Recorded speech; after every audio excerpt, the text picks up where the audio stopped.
Lorsqu'on veut que les muses flattent un homme qu'on estime à faux, et qu'il faut cacher sans défaut, afin que deux vertus éclatent, nos esprits d'un pinceau divers, par l'artifice de nos vers, font le visage à toute chose, et dans le fard de leur couleur, font passer des mauvaises fleurs sous le teint des lys et des roses. Ce vagabond de qui le bruit fut si chéri des destinées, et si grand que 3000 années ne l'ont point encore détruit, avec de si bonnes marques, n'eût foulé la rigueur des parcs, ni peuplé le pays latin. Si depuis qu'on brûla sa ville, Auguste n'eût prié Virgile de lui faire un si beau destin. Tout de même, au siècle où nous sommes, les richesses ont acheté de notre avare lâcheté la façon de louer les hommes. Mais je ne te conseille pas de présenter aucun appât à tant de plumes hypocrites, d'autant que la postérité verra mieux dans la vérité la mémoire de tes mérites. Laisse là ces esprits menteurs, sauve ton nom de leurs ouvrages, les compliments sont des outrages dedans la bouche des flatteurs. Moi qui n'ai jamais eu le blâme de farder mes vers ni mon âme, je trouverai 1000 témoins, que tous les censeurs me reçoivent, et que les plus entiers me doivent la gloire de mentir le moins.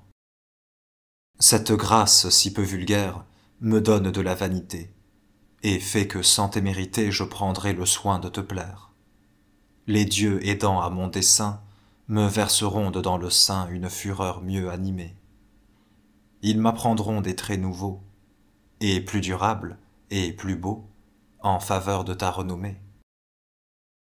Mais aussitôt que mon désir, qui ne respire que la gloire de travailler à ta mémoire, jouira d'un si doux loisir, mon astre qui ne sait reluire que pour me troubler et me nuire, cachera son mauvais aspect.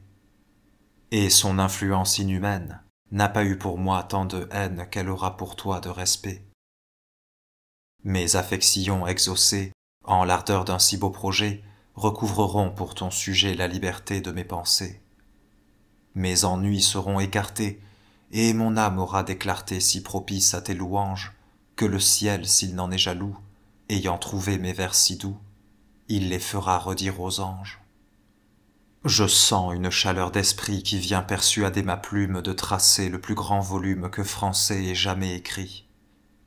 Tout plein de zèle et de courage, je m'embarque à ce grand ouvrage.